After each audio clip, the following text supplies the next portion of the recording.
បំពង់យល់យាជាចង់បាំងភ្លេងអូណាជាចង់បាំងភ្លេងសម្បត្តិធម្មជាតិគេដូនតា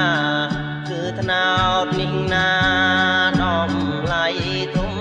ធេងសម្បត្តិធម្មជាតិគេដូនតាគឺថ្នោតនេះណា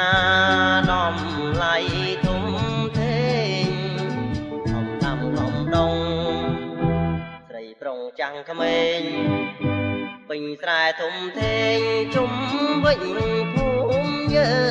ងអូណា